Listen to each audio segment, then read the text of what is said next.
ስለዝደለኻ ጥራሕ ክትምርዖ ትኽእል ዲኻ? ስለዝደለኻ ጥራሕ ጓል ሰብ ክተምጽእ ትኽእል ዶ? ዘይኸውን እሞኻ ኣብ ኤውሮጳ ሰፊርካ ብፍላይ ከዓ ከምዚ ኣነ ዝቕመጦ ከተማ ከማይ ዝኣመሰለ ኣዋልድ ኣብዚ ሓለዋሉ ኣታ ቆልዓ እንታይ ፀገምካ ዘይትምርዖ ኣብኡ እንተስኢንካ ካብዚ ክነማፃልካ ናይ ኣደይ ዘረባ እዩ። ዋላ እኳ እዚ ዘረባ ቅድ የምፅኣለ እንተኾነ ኣደይ ወላዲተ ንፅቡቕ ሓሲባ ስለ ዝኾነት በቲ ሓደ እውን ስለ ዘኽብራ ሓራይ ከብባል ሓሊፈ ዋላ ሓደ ሕማቕ ቃል ኣይወፅኣንን። ፌስቡክ ኢንስታግራም ኣለኒ እንተኾነ ስሕት ኢለ እንተዘይኮንኩ ኣይጥቀምሉን እየ። ኣብ ኢንስታግራም እሞ 50 ዝኾኑ ሰዓብትን ብጀካ ሓንቲ ፎቶ ምስ ኣብ ፕሮፋይል ዘላ ካልኤታ ማለት እዩ ዋላ ሓደ የብላን። ክንስኾኑ ቁልሕ ይብላኒ። ሓደ ምሽት ግና ራሄልቲ ዝብል ሽም ፈለወ ጌርካ ኣሎ ክብል መልእኽቲ ኣብ ሞባይለይ ይርኢ። እንታይ ዳዕሉ ኢለ ክጣዋቕ ምስ ጀመርኩ ብጣዕሚ ተስደምም ጓል ፀናሕትኒ። ተስደምም ክብል ከለኹ ሓቂ ዘረባ ክሕሱ ከጋንን ኣይደለን። ብምንታይ ክገልፃ ኩሉ ፍጡር ወዲ ሰብ ፅቡቕ እኳ እንተኾነ ኣቱም ሰባት ካብ ዝፍጠር ሂወት ሙሉእ ከምኡ ዓይነት ፅባቐ ርኢ ኣይፈልጥን። እንደኢ ምናልባት ኤዲት ክኸውን ይኽእል እዩ። ኮይኑ ግና ልዕሊ 30 ዝኸውን ስእልታት ርኢ እሞ ኩሉ ሓደ ዓይነት እዩ። ኣብ ደገ ትሰኣል ኣብ ውሽጢ ገዛ ኣብ ገምገም ባሕሪ ዋላ ኣብ ባቡር ኣውቶቡስ ዝቕየር ነገር የለን። ብፅባቐያ እንዳተደነቕኩ ክልተ ሰብ ጥራሕ ፈለዮ ኢለ ነርና ወሲኸ 3 ገበርክዎም። ኣብ ሳልሰይቲ መዓልቲ ሃይ ፅቡቕ ወዲ ዝብል መልእኽቲ ልክዕ 12 ፈረቓ ናይ ቀትሪ ካብ ስራሕ ን30 ደቂቕ ንዕረፍቲ ምስ ወፃእኹ ሰደደትለይ። እንታይ ኢለ ከም ዝምልሰላ ሕርብት በለኒ። በቲ ሓደ ድማ ክሕወኽ ኣይደለኹን። ሓደ ግዜ ኣብ ዩቲብ እንታይ ክብል ሰምዒ ይመስለኩም? ኣብ ምድረ በዳ ክልተ ኣወዳት መልእኽቲ ከብፅሑ ተላዒሎም ብሓደ ይጓዓዙ ነበሩ። እቲ ሓደ ብምሒር ማይ ምፅማዕ ዝኣክል ኣርሒቑ ንዝረኣይ ነገር ማይ እንዳመሰሎ ብጉያ ይኸይድ እሞ ኣብ ጥቕኡ ምስ በፅሐ ህፃ ኮይኑ ይፀንሖም። ምስቲ ዘለዎ ፅምኢ ጉያ ወስፍሉ ሕሰብዎም። እቲ ሓደ መካየቱ ድማ ቀስ እንዳበለ የርከቦሞ ኣታ ሕደ ክትብል ዘይትፍትን ንምንታይ ኻ ሓይልኻ ንኸንቱ ተባኽን ሚኢልዎ መሊሶም ብሓባር ይጓዓዙ። ከምዚ እንዳበለ ካብ ሓደ ብዙሕ ግዜ ክጎይ ኣቕሙ ተፀንቂቑ ብፅምኢ ማይ ጉሮሮ ይኹን ኣፉ ነቒፁ ከናፍሩ ድሮ ከቀራረፋ ጀሚረን ነበራ።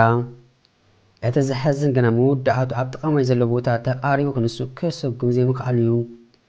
ኣታ ንኣ ቆረበ ሜትሮታት ተሪፉና ማይ ኣብ ቅድሜና ኣሎ እንተበሎ ብየን ክንቀሳቐስ ትንፋስ ከድኩ ትብሎ ስለ ዝነበር ድሮ ኣብ ካልእ ዓለም ነበረ። ኣብኡ ገዲፎ ካይኸይድ ድማ እቲ በፂሖሞ ዘሎ ቦታ መርዛማት ኣትማን ኣለዎ ክበሃል ይሰምዕ ስለ ዝነበረ ከየተናኽሎ ፈሪሁ ኣብ ክልተ ተቐቀረ። ንሱም ብማይ ፅምኢ ተኻኢሉ በቲ ሓደ ከዓ ድኻም ኣለዎ። ድሕሪ ክንደይ ምስልሳል መበገሲ ፀገም ንሱ በዓሉ ስለ ዝኾነ ከምታ ዝጀመረ ይወድኣያ ፈጣሪ ተሓዝለይ ካብ ክልቴና ንመውት ሓሊና ክንተርፍ ክንክእል ኣለና። ድሓር ከዓ እዚ ሒዝናዮ ዘለና መልእኽቲ ግድን ክበፅሕ ክኽእል ኣሎ እንዳበለ ዘለዎ ሓይሉ ኣኻኺቡ ናብቲ ማይ ከደሞ ዝኣክሎ ሰትዩ ሰብነቱ ኣተርኪሱ ምስ ወድዐ ቅድሚ መንገዲ ምግባሩ ድሓዩ ክገብር ማይ እውን ክሟልኣሉ እንተበለ በይን እንታይ ከም ዝገብር ዓቕሉ ፀቦ። መወዳእትኡ ንክዳውንቱ ኣጠልቂዩ ናብቲ ርሕቕ ኢሉ ሓለዋቱ ኣጥፊኡ ዝነበረ መማፅእቱ ኣበለሙ ኣብ ገፁ ጥብጥብ ምስ ኣበለሉ ወዲ ተበራበረ። ኣማራፂ ስለ ዘይብሉን ካብቲ ክዳን እንዳፀምቐ ምስናይ ረስሓቱ ምስ ኣስተዩ ቁርብ ትንፋስ መለሰ እሞ ተረፈ መረፍ ሓይሉ ኣኻኺቡ መንኮ መማፅእቱ ተደጊፉ ናብቲ ማይ ኣበለ እሞ ንስክላ ሞት ተረፈ። እዚ ብሰንኪ እንታይ ዝመፀ ተሓዋኽን ክቱር ድሌት። ስለዚ ኣነ እውን ድሌታተይ ኣጊተ ስቕ ክብል ኣለኒ። ብፍላይ ፅቡቓት ኢና ንዝብላ ኣዋልድ ገፅ ክትሕበን የብልካን ኣይነበረን ናይ ጠፍኣኒ እንዳበልኩም ከምዚ ረኣኹ ርአ ከመለስኩ ኣፅቃጥኩም።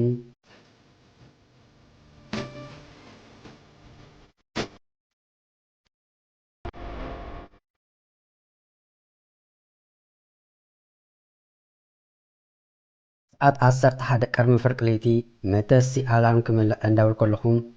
እንታይ ደኣ ብሰብ ኣይትግደስን ኮንካ ድኻ ክትብል ጓል መሊሳ ጸሓፈትለይ ኣይትሓሱ ናይ መለስኩላን ተኣቕሊለ ንሰዓት 7 ናይ ንግሆ ኣላርሚ መልኤ ደኣ ከረው ኢለ ደቀስኩም ድሓር ድማ ጓል ትኹን ወድንኮ ብሽም ናይ ጓል ስእሊ ርኤ ጥራሕ ዘረጋገጽኮ ነገር የብለይን እቲ ምንታይሲ ሓደ ግዜ ዝረኸብኮ ጉድ በዓል ስለ ዝፈልጦ ንሱ ቀስ ኢለ ክእለኩም እየ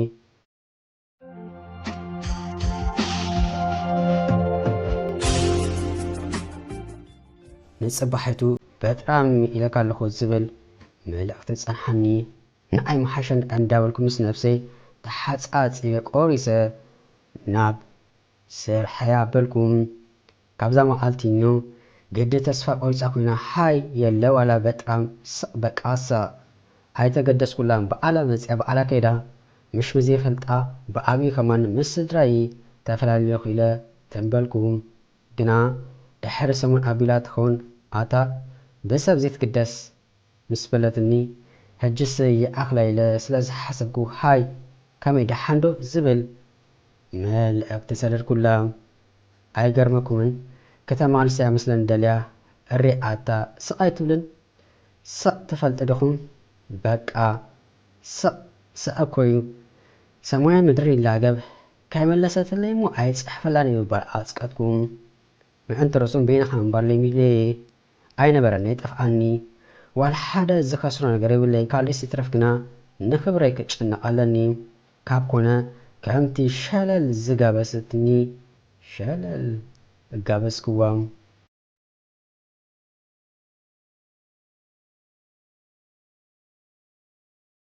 ሶሪ ጠፍኤካ ምሽ ኣይተኣምንኩን ኮዩ ራሄል በሃል ዝብል መልእኽቲ ሞባይለይ ኣብ ኢደ ከላ ደበኽ በለ ኣብኡን ከለኹ ብልዓሊ ርእዩ ክምልሰላ ይደለኹ ከምታ ስቕ ዝበለትኒ ኣነ እውን ስቕ በልኩም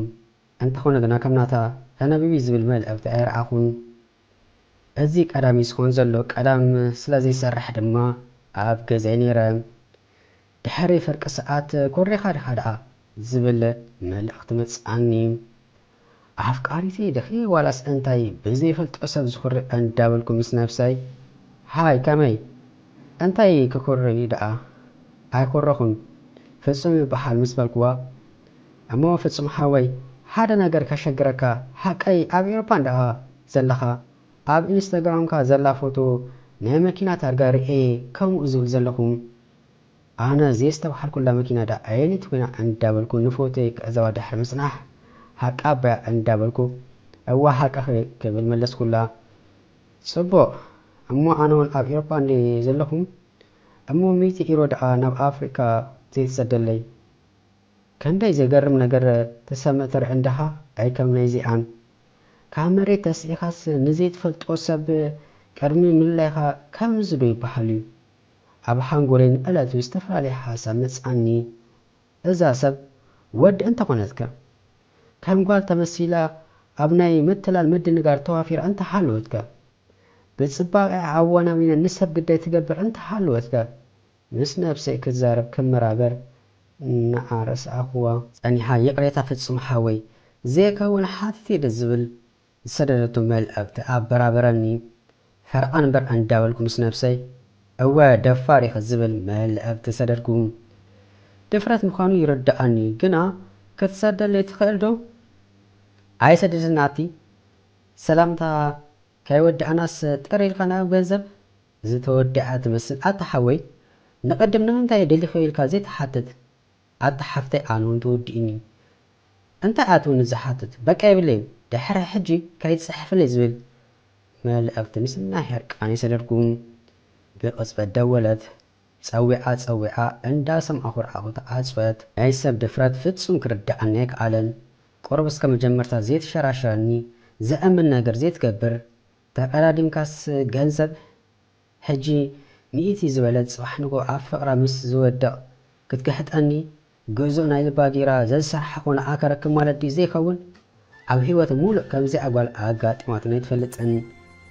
ብይን ኸረኸባትን ኣቱ ሰባት በዓለይ መዘዝ ከምጽእ ናብ ራስካ ቁለይ ጽሟይዶ በሰላም ይመርሕ ነገር የምጽእ 3 ግዜ ደው ኢላ መን ክቕበላ ካብ ሕጂ ዝነቀወ ዝብዕዲ ዝበሃል ሰበብ እንታይ ደኣ ተቐበላ በለትኒ በዓለይ እንዳረኣኹ ኣብ ሕልም ዝበለ ፀርፊ ኣይኣቱን ብምባል ምስና ኣግረሞተይ ከተትኩዋ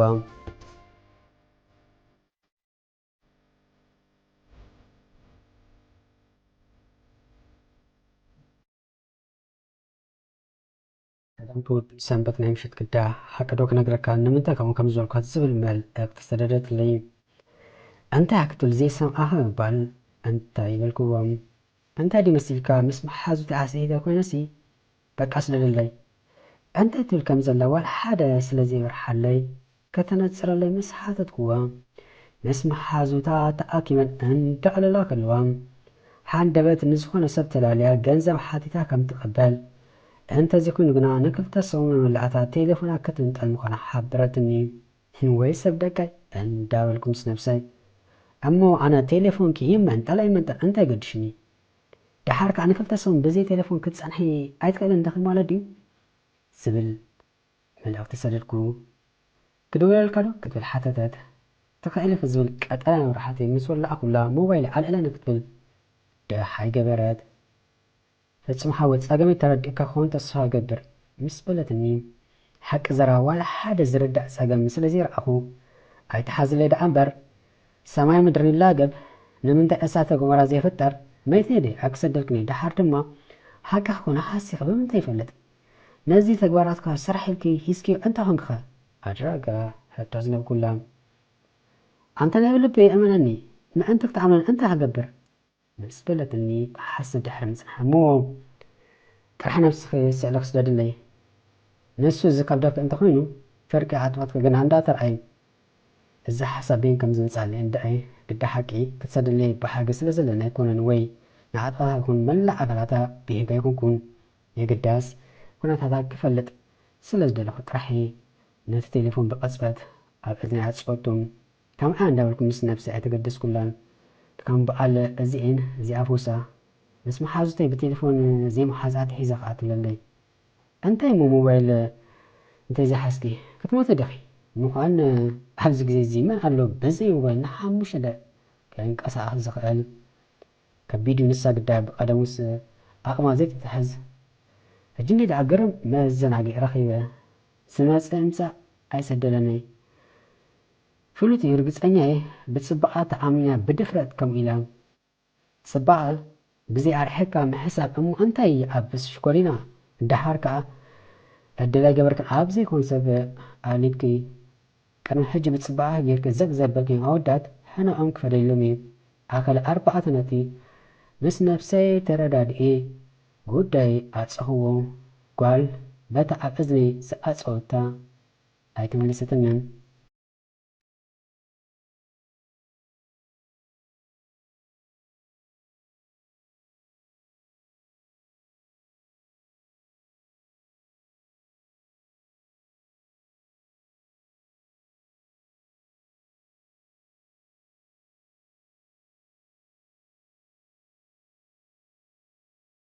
ኢላውን ድሕር ክንደይ እንተ ሓሲብካ ናይ 4 መዓልታት ጥራሕ ዕድል ዘለኒ ዝብል መልእኽቲ ኣብ መንጎ ስራሕ ተዓዘብኩ እንታይ ከም ዝኾንኩ ሰሓቕ መፀኒ ኣብ ኣዝዩ ፅዑቕ ስራሕ ስለ ዝነበርኩን ኣንቢበ ጥራሕ ስቕበልኩ እንታይ ደኣ ስቕ ትብል ወሰኸት ብላዕሊ ርእዮ መሊሰ ኣፀብኩ ኣይፀንሐት ምስ ደወለት ኣብ ስራሕ ኣለኹ ድሓር ክደወልኪ መልሳ ከይሰምዓኹ ኣብ እዝኒ ዓፀኹ ድሓንቲ እተሽዑስ ኣይረበሸትንን ምሸት ሰዓት 10 ኣብ ኣራተይ ከለኹ ደወለት ሓቀይ ተበርቲንካ ሜትካ ኣታ ኣብ ዘለኹ ቦታ ክንዲ ኣወዳት ለዘዘይ ከም ዝብለይ መን ምስ ነገረካ ኣይብልና እንዶ እዚ ደኣ ፍሉጥ ነገር እንዲ እንዳበልኩ ምስ ነፍሰይ ለዘዘይ ይበሉ ካልእ ኣይምልከተንን እዩ ድሓር ከዓ ኩሉ ሰብ መዓስ ሓደ ዓይነት ኮይኑ ከም ጦብ ኣደኸ ቅበፂ ናይ ብልበይ ኣክሰደልክኒ ምስ በልክዎ ኣንተ ሓወይ ስለ ዝተመካሕኮ ጥራሕ ኣነ ናይ ገንዘብ ፀገም የብለይን ስደለለ እሞ ኣነ ንዓኻ ክሰደልካ ይበለትኒ እሞ ንቐድም ንስኺ ናባይ ስደለዮ ክብል ሓሲብካ እንተነበርኩ ዘይራስናኸ ስለ ዝበልኩ ኣነ ንጓል ኢለ ገንዘብ ምውፃእ ኣይፈቱን እየ ኣንተ ሓወይ ካብ ጓል ኣንስተይቲ ዶ ኮንካ እንተፈጢርካ ማዕረ ክንዲ ዝድኣ ኩሉ ሞ ንግደፎ በጃ ከዓ ንሓንቲ ካልኢት ካብ ሞባይለይ ክፍለ ኣቕሚ የብለይን نابل بيز لك كتصلالي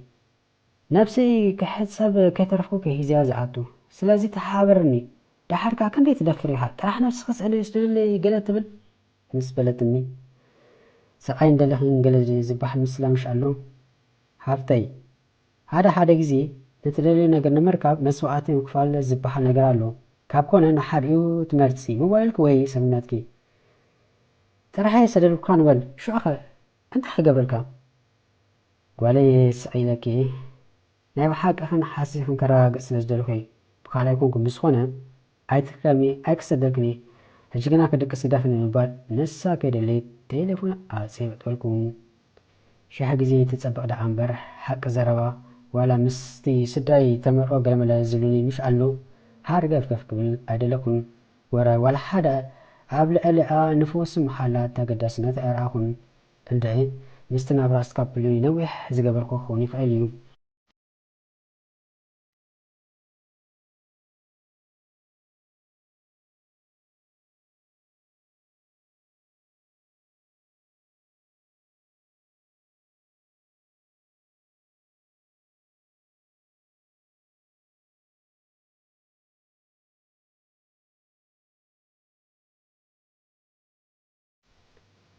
እተን ዝበለተን መዓልታት ክሳብ ዝኣኽላ ደጋጊማ እንተሓተተት እኳ ብነፍሲ ጨካን ኣይኮንኩን እንዴ ኣብኣ በፂሐ ጨከንኩ ኣብ ቃለይ ፀኒኤ ኣቕበፅክዋ ብሂወቴ ሙሉእ ከማኻ ሰብሪ ኣይፈልጥን ሕጂ ግርምዶ መሓዙተይ ቴሌፎን መንጢላን ጫውጫው እንዳበላ ንሳ ተሓረቕ ንሳተን ይሕጎሳ ድምፂ መሊኣ ሰደደትለይ ኣታ ዘጓል ናይ ብልባ ባያ እንዳበልኩ ተገረምኩ የግዳስ ናይ ሓዘን ስምዒት ኣይተሰምዓንን ብኣቢላን ከምታ ዝበለታ ንክልተ ሰሙን ሕልም በለት ኣነ እውን ስሕት ኢለ እንተዘከርኩ እኳ ናብራ ቀደመ ሂወተይ እንዳመራሕኹ በቲ ሓደ ድማ ከምኡ ጌራ ክትምለሰና ዝብል ትፅቢት ስለዘይነበረኒ ዳርጋ ረስዐ እምባል ሓይሽ የግዳስ ካብቲ ፊት ስራሕና ዝገዛእኹ ሃምበርገር ረክዕ ብስነይ ምስ ኣተኽዎ ጓል ኣይትድውልን بسم بعد دمبربر قبل تحاني أنا طرح زي كونكوس نتي زغزا اخوناتا ايتو نتي تصعدا مسارحتي كوكا لكي مخا اخوهم انت وريدو ان داول مس افتتو لي دحاني ان داولكو ارغاغا اخومو نتا تصوي اكتو دا زيتا قارب التليفون مس برحان فتنا تقادادي متقبلكوام اتانا قصودي دسي بالك حيمق اني فقرنا يوال عساقيني بنافقوت دلي تليفون زقنخو بقاليس فلتو انكو اخمان عمتكو مسبلتني انت كم زخونكو كزارب انت ولكو بين ملحاسي تلوكيتو عبيني عطا علقا دو مسبلتنا قدا علقو نايب حاك خدخي مسبلكوا نايب حاك ايوه كان لي تحسن انت علوسكا انت تسدل لي بزخونا كما ها نايب لبي سبر عيفلتن هجي نسمو نقدفو زحالف حالفيو صبو غيرنا دو نلاله مسبلتني تفطدهم كتجبول لي زول قمت فتصيم ابرس يصنحن اموخا ماركن دو اب حمان بصحا غوال زقد سلاسب ايتفتنا كبحال بحقي مخان كوانا يتفطرو نغير كم من البات نزا سب كم تزولتو كلهم اودات لازي يبلهنمو حدر ترر زبل وديس اناني راتخون حجس ناي ادي زروي اب قدمه تغتيرو فتاري كندتي استتصبخونو نزا شكورنا قال اللي خلي خوندو نعرس الى المس نفسي تتحيزه كله سامي خاندو مسبلتني حردس اندول البلكو بزي لبي اتانات كدفرت مجيما يودعني از كله غير كنس حركه القرب اي تحفر اندها مسبلتني انت ازيا ممسيت بعلامه فت بعلا اندولكو انت دحركت لي صنح مسبلكو بزخونه يصاوتك يزلخ امو ناي مشت ندوالدو مسبلتني تسمامئي تليفوني عصخم كابزا معلتني نيو زي حسب كششاي كبحر كمزيو مشت الالكونا عاب سالون الال جميركا نعم دقست خيدمو حانسا بحقوها دقيسكا تقلل صنيحا بغوني تخون شعب خبدها سلفكا عند حاسخا تزارب ناب ጫጉረኻ تخيد عامنگو شنتي مصاكا شبطكا غيركا عند عللكا بصحكا تملس انتي موكلكم بقى وفي كوناتني حق زربا الا لا يصلعكون كل نغراتا صحابي مارا خوينو عمنقو قنا أفكار زبل أرفستي مستل على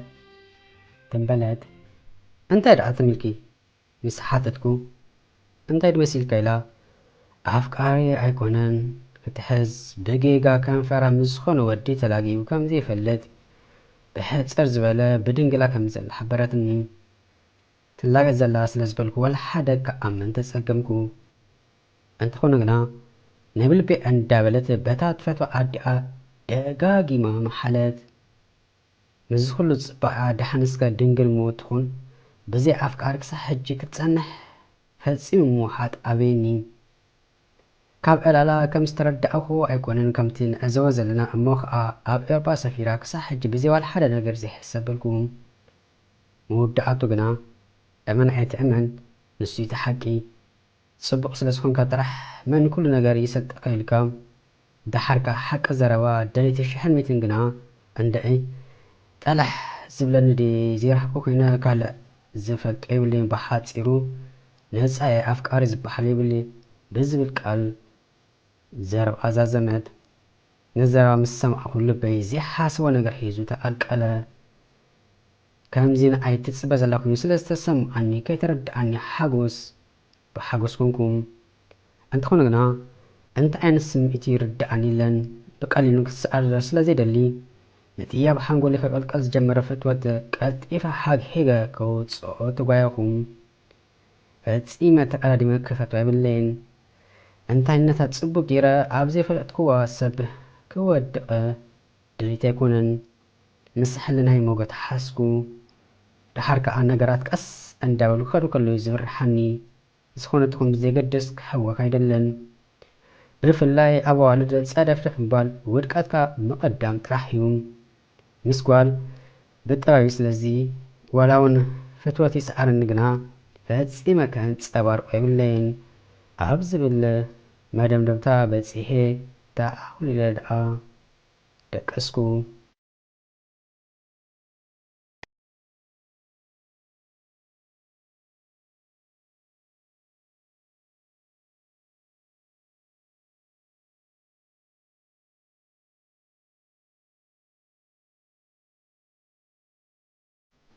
أنت دعا دحيات في خزول ملأك تسددت حق الزربا نخلتا معلتات بأزيء سؤال سرح سلسة تحسكم مش نقع ننفسه كمان يذكركم لما ناكي حرقت السياسة مسبك أسيز من السنيرة بالعالي عام ببيتن بلكو أزي مشات ساعات عصرت يزخون زلوم دحري عصرت دقائق يزخون على خادو كتل مليسا ملأك تسددت عمونغو يمان ساقام حلنا كبيد موغو تتفترم اتحاد أنت تقبر لها زيت من لسلا كله اتحاد دما شلل قبزمو تبداس نتا زيادة شرخ خبليبل أنت حوي تو أزخنا ركم ساك سابزي حلوكا نديها موي ورد الله كيت لك أي تبرت من الله ودي سعيل كايو أي نبرا كي تفعكا مسأت كامبر مقاس كيركا بو أبيلان حلم تبال أي ملكة كاني كدف تسال استرابة عمونغو دول سلازة سنبدني كابتي زعات خوني حاسا مقبدح بزيل بمسنس بعدوات أقوم تساوي نقفرق نقبلا أن دول كله ودي آتات وشت أي دول أن دابلك حوز أن جمرم تخونا قناز خون حيال زب حالسب دليتاتو سمئتو خقوات زخل سبيزول زربا فلسم أخوم أتيني وشت أي غيره كتسمم فتمكم إنا بين قف قبلني مخان إز تقبر أما بزحتين عودات زهقات أم نقريوم نخيد ولا موبايلي عبسالون أقميته ناب عراتي تمنيسة كدك أسفتنكم دكاس مساس تحوري زمسل مسابيني نا موبايل أبيلا داويلا مساري أرغاقسكم أنت لا تفي خاني دحان دنقل مخاني سمعي خاص أكن دعوف أفتولاني حلم مكتول مسبلت عند سحقات زرباك يبزحكو سلازي تعملني بزبل حاد سير قالنت قد أصخوم وعلاكو أفعاو نافي أكا أنت زي ولد كنا تتاقنا كم كوزي حبر كدقس دلي تليفون كأصو مسفتنكم مملس حدش أرأس لتمز أزي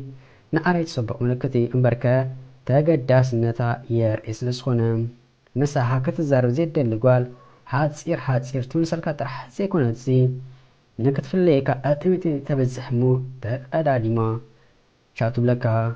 أبسخون زي أتزربون بأها وغنكو دعالو مبر بفل عنصاص وتمسخون قوال كتقدمكا يبلان سيسم أخو زربايوم ببل أيتبل تفلالنا بك أقوال قبل ألي زلوات تقداسنت أنتهم مكبلكمي مولا دراركبون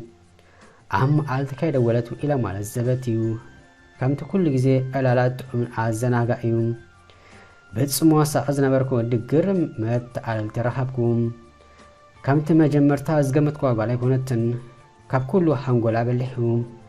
بتصبعان تمكح قوالي كونتن تحس كلون حندمت زمت على نقاريو بسكونم حارقف كف زي مبالي ناي فتوة ملكة زي مرعي طائموني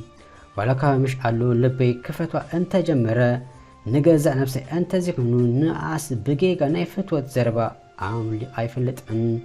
زو عالتو تألني استلاخفا قوصر تليفون ايزا حاتتو عودات نقراني انت كتسرح كم زو عالت مشات بقام صابيو مزخل ألهنا قنا بفيديو يألي ناين فلت ان انت كم زخنكو اب حنقول ايمتس النساون اي حتتن بدمتسن بسألن ترحنا نفالت انت كونا قنا كم تقاتسالنا اللو مساي زلاكو يسمو اني لومس بفيديو كريالن ابزول مدام دمتا اب سرح ولو بتصحكم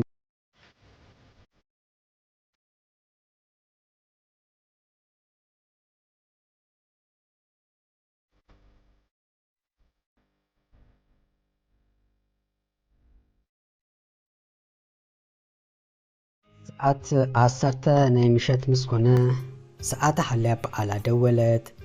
كابز فلت أني بأصعبت زقود سرام قالتاتي بقالي دوي لنبر نسايا تدول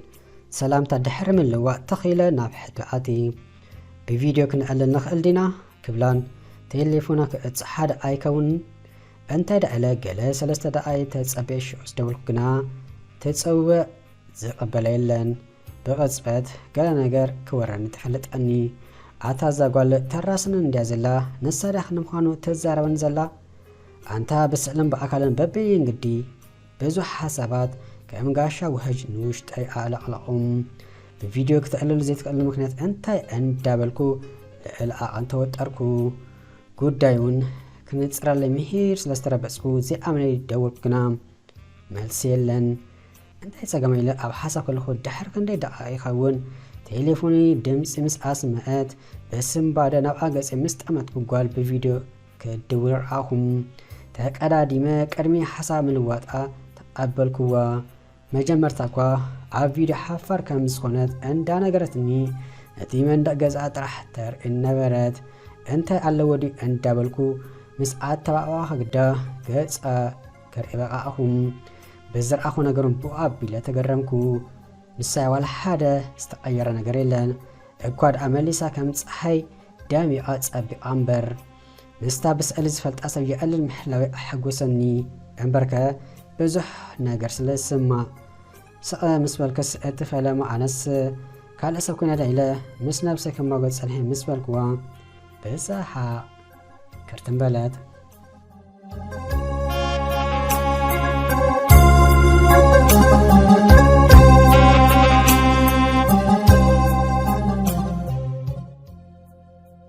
بقى خبزيا مقالتنينو مقالتاي مشات بفيديو الالكونا ايصلع اخون اكواد ابن صارو زياده كفقرا كفتوا جمركو تمرؤزون يادي زربا كب ايدل كلن حجس بالك مرؤت حانطخو واغا مصمامي اسبي زرحكم تسمو اني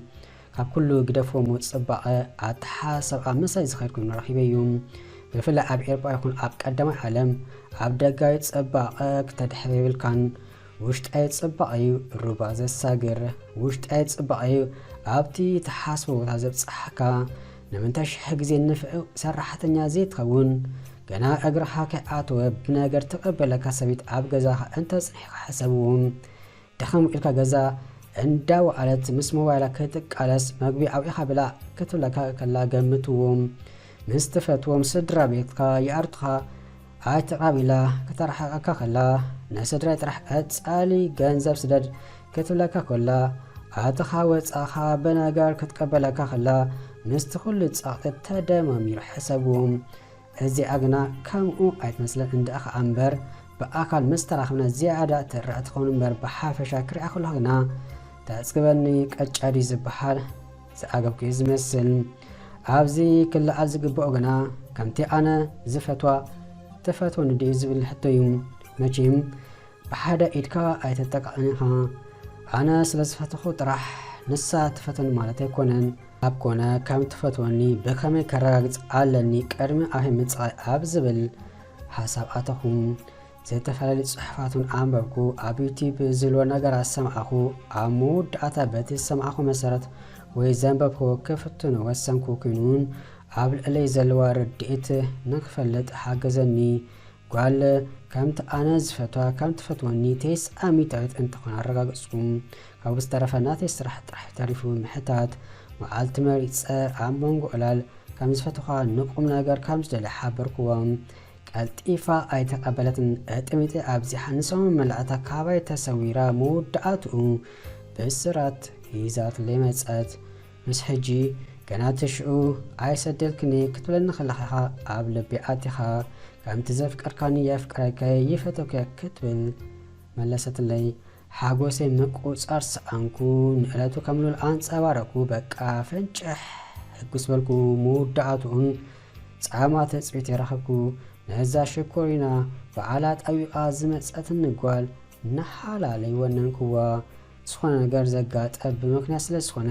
ነዝረኸብካዮም ኣጋጣሚታት ብጽቡቕ ንክጥቀመሉ እንዳተለበኹ